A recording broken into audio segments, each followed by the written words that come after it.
Entre teorias acertadas e outras não, eu ficava me perguntando como Oda ia encaixar a mitologia nórdica dentro do arco de Elbaf. Até o momento não apareceu muitas coisas gritantes relacionadas a essa mitologia, foi mais no mural e algumas referências nominais, e tem alguns personagens inusitados nessa mitologia que são muito interessantes, mas logo o Ratatosk, eu não imaginava que o Oda ia usar ele dessa forma, eu achava que ia ser uma coisa mais simbólica, que eu vou explicar melhor no vídeo, mas de qualquer maneira eu me surpreendi muito não só pelo uso dele, como também a forma como ele é desenhado. Eu não lembro de Oda usar um traço assim para um personagem ou para algum animal de dentro da obra, mas de qualquer forma, vamos direto para esse review porque eu tenho muita coisa para comentar aqui. Para início de conversa, é sempre muito interessante quando as pessoas pegam as capas coloridas do mangá de One Piece para tentar usá-la de referências ou foreshadowings do Oda. Muitas delas são acertadas, existem sim algumas delas que mostram algumas referências que podem estar dentro do mangá e coisas que aparecem posteriormente, mas gente, não é porque tem uma capa do Luffy voando com o esquilo de uma árvore, ainda mais que foi um pedido de um fã, que isso é um foreshadowing do Oda. Uma que a gente poderia realmente usar de forma mais assertiva seria, por exemplo, quando tem aquela capa do Luffy, do Sop e da Robin como samurais e um dragão de fundo, um dragão rosa. Se eu não me engano, ele é rosa. E nas roupas do Luffy se parece um símbolo muito parecido com o símbolo dos Kozuki. Então pode ser sim uma capa que faz referência ao arco de Wano, ou o Wano, ou o que o Oda já imaginava do que seria o Wano. Mas bom, como eu disse, o Luffy com o esquilo do lado não necessariamente é uma referência.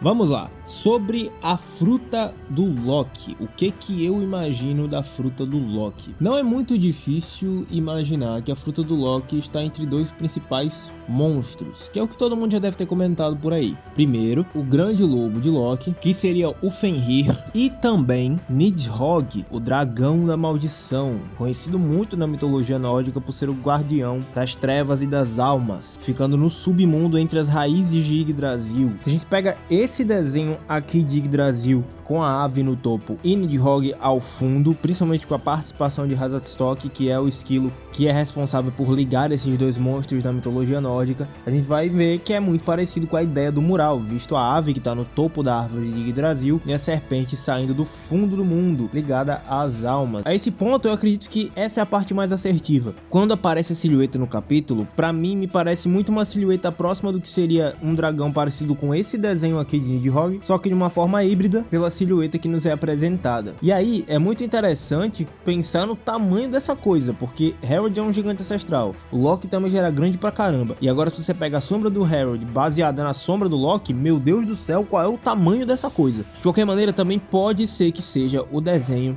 no formato de um cão, muito parecido com o Fenrir. E muita gente aposta no Fenrir diretamente, mas eu tenho mais duas possibilidades. Uma, eu queria comentar que é algo que eu já falei no vídeo sobre Elbaf aqui do canal, que é sobre Skoll e Hati. Se você jogou Ragnarok, você deve saber um pouco mais sobre isso, senão eu vou explicar mais ou menos o que eles são. Basicamente são dois lobos que guiam o que é o dia e a noite no mundo. Eles passam as suas vidas correndo atrás do sol e da lua, fazendo com que o ciclo do sol e da lua continue. Era isso que os nórdicos acreditavam, e no dia que eles encontrassem e pegassem as suas presas, o sol e a lua, o mundo entraria no Ragnarok. Isso seria interessante se a gente parar pra pensar na dualidade que tem entre ele e o Luffy perseguindo o sol, entre aspas, né, metaforicamente, e o Loki perseguindo uma face diferente do Deus do Sol, algo mais relacionado ao caos, à destruição, que é o que ele acredita que é o Deus do Sol. Então temos duas faces que no fim são a mesma moeda, dois lobos que são a mesma coisa, buscando o mesmo objetivo, só que de formas diferentes, em lugares diferentes. Então pode ser que seja uma fruta relacionada assim a um lobo. E se é uma fruta relacionada ao Deus do Sol, seria mais fácil que fosse sobre o Skull, aquele que persegue o Sol. Sobre o Fenrir, é uma referência direta até demais, e eu acho que, mesmo que o Oda jogue no fácil muitas vezes, eu não consigo ver a forma como aplicaria ele de um jeito muito imerso dentro do que é aquela coisa lendária do mundo de One Piece. É uma fruta lendária que não é comida há séculos, que muito se parece com a questão da mitologia da fruta do Luffy.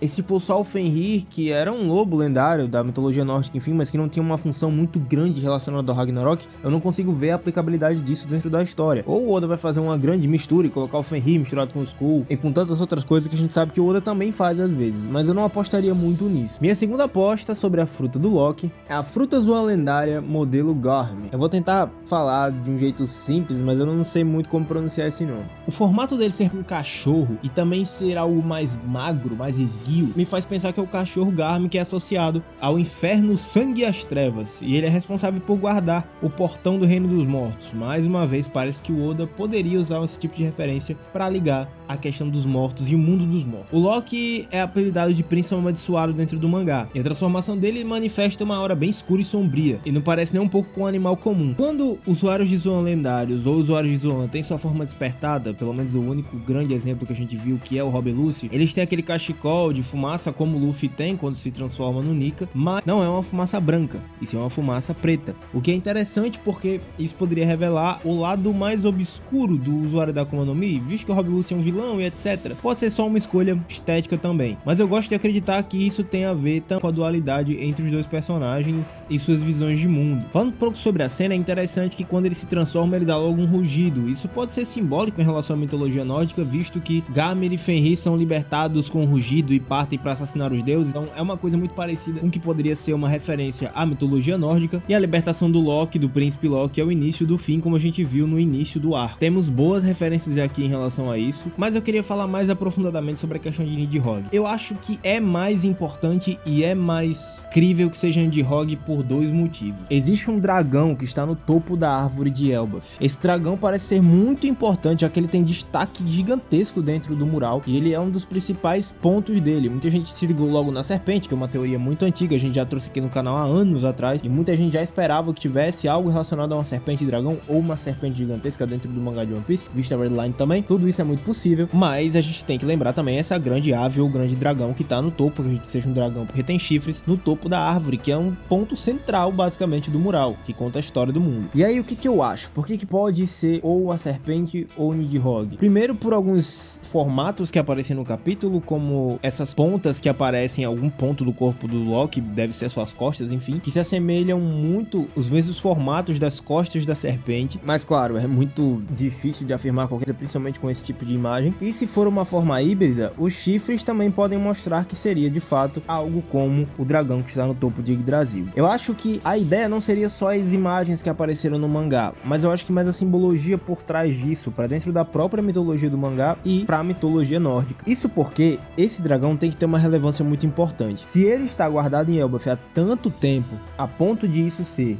importantíssimo para a própria história do país e do mundo de One Piece, eu acredito e apostaria que seria algo relacionado a esse dragão. Isso seria um dos maiores tesouros de Elbaf, algo relacionado ao poder, algo que daria poder. É por isso que a fruta é lendária e é por isso que ela tem esse senso de proteção até pelos reis que passaram por Elbaf. É que eu acho bem interessante são as fraquezas de Yggdrasil. É dito no início do arco que as fraquezas da árvore são o fogo e os raios. Eu já falei sobre isso relacionado a outras teorias de como os humanos conseguem emanar fogo e eletricidade através do Haki, como os Minks e o próprio Luffy, mas não é sobre isso que eu quero falar necessariamente, só queria relembrar por um motivo muito específico. Pode ser que essa fruta seja a fruta Nidhogg por conta do fogo. No mural a gente vê que esse dragão ele cospe fogo, ele batalha contra a serpente cuspindo algo que se parece muito com fogo.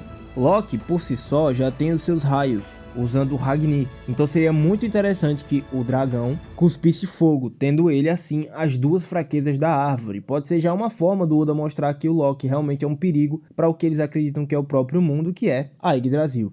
O ponto mais importante para mim sobre a questão da Nidhogg é, como eu já falei, que pode convergir para uma teoria muito grande que eu já tenho, relacionada ao Haki e à vontade dos seres humanos. Isso porque a própria Nidhogg tem ataques que machucam as almas, isso na lenda dos nórdicos, e explicaria por que ele conseguiu fazer tanto dano no Herald. A fruta do Loki seria uma combinação tipo algo como o Kaido e a Big Mom, um dragão que tem uma manipulação de almas ou que consegue feri-las de forma direta, o que explicaria, como eu já falei, a forma como ele danificou o Herald. Visto que em Elbaf também é citado Nidhogg diretamente, o próprio nome, né, da Nidhogg, não é muito difícil imaginar isso. Uma última coisa que eu gostaria de falar. Em todo o mangá de One Piece é visto dois símbolos principais e dois guardiões que aparecem com muita frequência. A serpente e o dragão aparecem em quase todo o arco, seja simbolicamente ou diretamente. Arco de Wano, arco de Alabasta com o Rei Cobra, a cobra aparece no mural confirmando toda a teoria que todo mundo já tinha,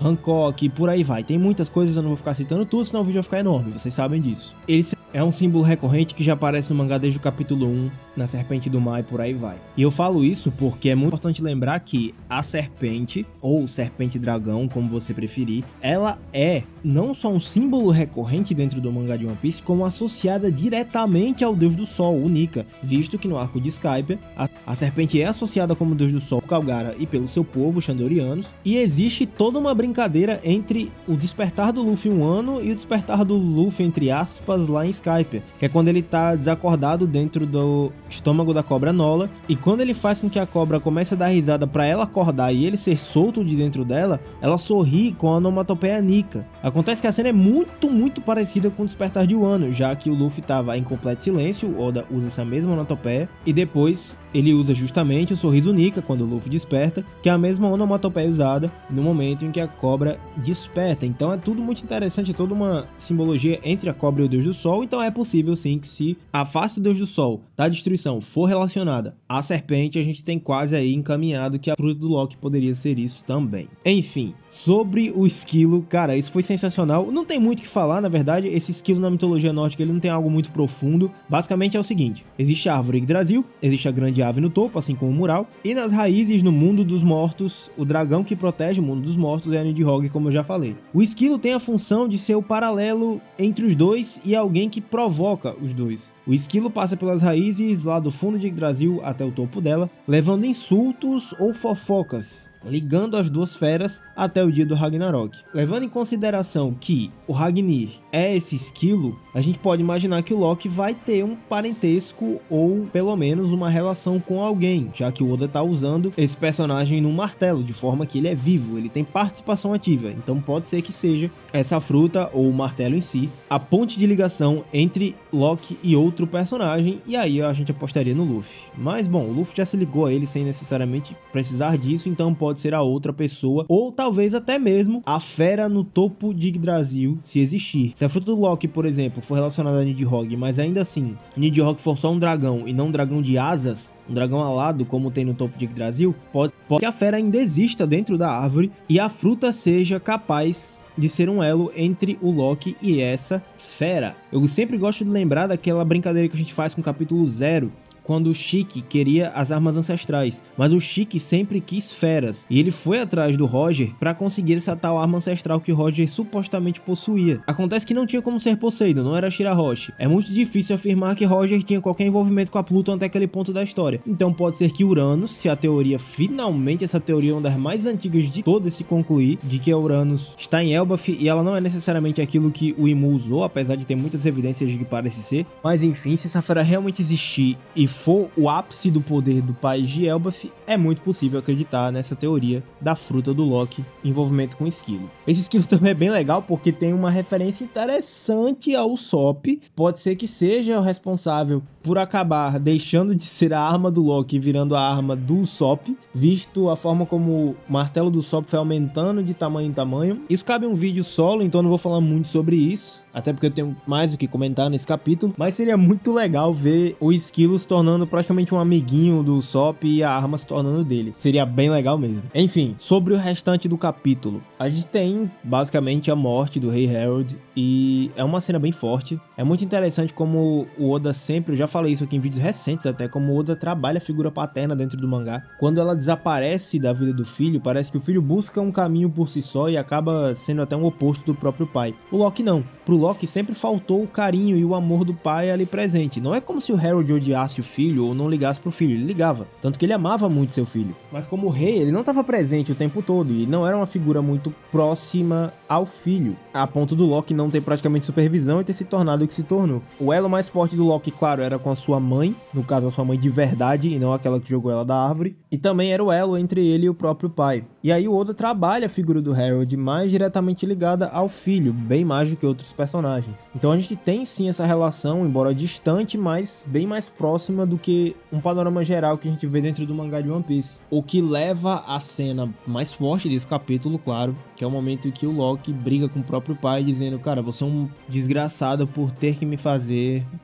isso. E a gente chega a uma das cenas mais fortes e é meio confuso que tem que ser uma cena de demonstração de poder, por exemplo, mas é uma cena muito, muito, muito impactante sobre o momento que o Loki usa o martelo pra transformar o seu pai praticamente em cinzas, fazendo o Harold em pedaços. E é o momento que o filho fala pro pai e o pai fala pro filho, eu te amo. É uma cena muito forte mesmo. Mas é interessante ver como o Harold tinha esperança no Loki dele, também agora com a fruta, ser o líder que poderia levar Elbaf pro verdadeiro destino. E ele via o pai de Elbaf como maior do que a própria vida, o que é muito bonito vindo da imagem de um rei. E muda, claro, completamente a nossa imagem sobre o Loki. Óbvio que uma das coisas que mais comentam, com certeza, é sobre o nível de poder do Loki, absurdo, mas eu prefiro olhar pra aquilo que o Oda tá contando de história. E isso, dentro desse mangá, foi bem forte mesmo. É mais um personagem que tem um destino muito triste, um flashback muito forte, muito emotivo, que com certeza parece ser mais um chapéu de palha, e que carrega consigo um propósito que foi herdado por outra pessoa, o propósito do seu pai. É curioso saber que o Loki assumiu uma imagem meio vou destruir o mundo, vou destruir tudo e acabou, e assume uma imagem de vilão como a gente tem no início do arco. Não é uma imagem que a gente projetou nele necessariamente, mas ele próprio, com as palavras, falava isso, talvez fazendo um personagem ou algo do tipo, visto que o Jarru também finge que não sabia o que estava acontecendo ali. Isso pode estar relacionado à prisão do Loki por conta do Shanks? É possível. Se Shanks sabe alguma coisa sobre o destino, como aparenta saber junto com Gaban, o destino do mundo, o dia prometido e por aí vai, é muito possível que tenha existido um acordo de Loki se assumir como vilão, se assumir como criminoso, para que algo se cumpra no futuro. Talvez a vinda do próprio Luffy para tomar Elbaf como seu território ou coisa do tipo, não dá para afirmar ainda, mas pode ser que seja relacionado a isso, visto que parece que eles escolheram assumir esses papéis dentro do país, porque o mais normal seria o Loki aparecer com todo o seu poder diante do reino, falar o que aconteceu, como seu pai pediu, e mesmo que os gigantes a priori